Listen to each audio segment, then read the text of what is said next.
And you can see there's 1,150 trees per acre. Basal area is 64 today, and the average diameter is 3.2 inches. You run a fire through there, those trees that are now gray are dead with a 5-foot flame length. Not much green left in time. Now there it is at the end of the fire. What's dead and down? What's left? And following all that sprouting, you got a lot of oaks on that stand, so now they're going to start to sprout back, and they're going to outcompete your pines, pine vegetation, and this is it growing back through time. That stand looks a lot different at the end of that time cycle than it did today. That's assuming no action. So you end up with, you started with 1,150 trees per acre, you end up with 201 trees per acre, you started up with a basal area of 64, at the end of the time frame you end up with a base of 2035, you end up with a basal area of 53. What's a basal area? Basal area, great question. Basal area is, if you went out there on an acre of land, okay, just imagine an acre, imagine a football field, that's close to an acre. And all the trees that were out there, you cut them off at 4.5 foot tall, okay? So all you're looking at is a bunch of stumps. And then you crammed all that wood into the corner of that acre. Basal area is how much square footage of wood you have on a given acre. So how many square feet in an acre? Anybody know? 243. 56,540 square feet in an acre.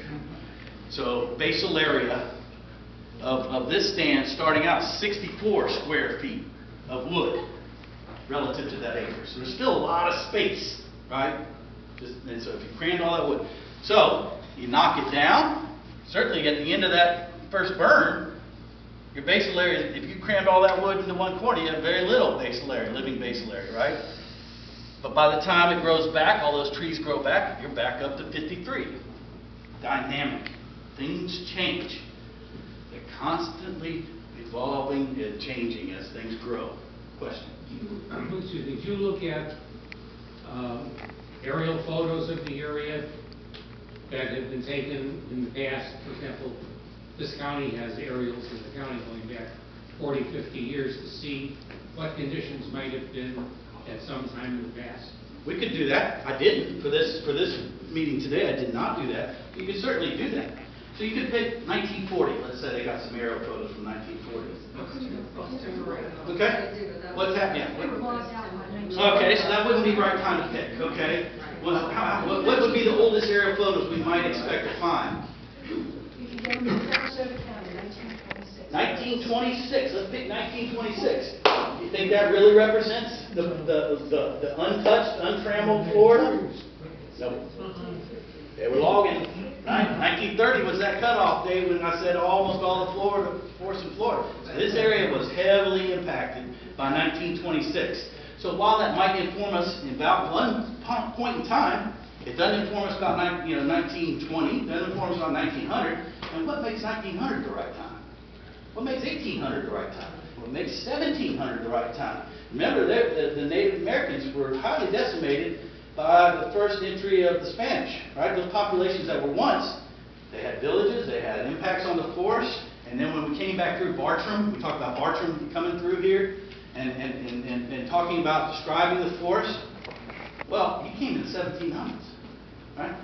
Late 1700s. So there's been a lot of changes since that in 200 years. Yeah. Isn't 2010 just another data point like 1920 would be? It's another data point. It's where we are today. That's all it is. It is where we are today. It is the X, Y, Z, and the time point. Where we are today. You can also get quite a bit of information from pollen samples of muck soils, that type of thing. Yeah, we can tell you what composition was out there from pollen samples. We can't tell you what structural conditions were out there, and also we would know that it could change, right? That's nothing held still. There's no point in time that is constant. It's constantly changing. That's the point. Yeah, question. I'm sorry, did I'm not sure what conclusion I'm supposed to be drawing from this. Is the conclusion that it's good to log because otherwise we'll have a fire that will leave us with this? Michael's not here to tell you to draw. I know, but I'm trying to understand what. Let's keep going. I'll show you. You will understand in just a second. Then ask your question. Okay. okay, because you're jumping ahead. We haven't got there yet. You're looking at one set of slides, yeah. Or you can have a model with the same basal area where you have gone in and cut down the understory, cut down those 5-foot salt palmettos. So So that wouldn't be part of the fuel load? let's look at this next one. So the fuel, your palmettos are in there right now. So let's look at this one here. Next one, I don't have that scenario that you described exactly, but let's look at this next one. Okay, so the next one is, this was the no action. Here's somebody has proposed, I believe maybe y'all, county, has proposed of taking it out to a 30 basal area. Okay, here's that same stand through time, and this is, to reduce it down. Not much gets burned up from the fire, and Is that a fire or is that mechanical fuel reduction? the first represents a harvest, a mechanical treatment to 30 basal area. So you're currently at a basal area of 64. So now you're reducing that basal area down to 30. Okay? And then you leave those trees. You can see what gets cut as soon as it cycles back down. You'll see those trees lay on the ground. That represents the harvest, the mechanical treatment. Then you'll see a fire run through there. Post-treatment, 5-foot plane length, same one as before. You'll see that not much, so this is post-harvesting. Now the fire runs through there. Not many of those trees that get left are killed. If you do. No tree's fireproof. But because you have open air, you have open crowds, you're allowing those trees to go up.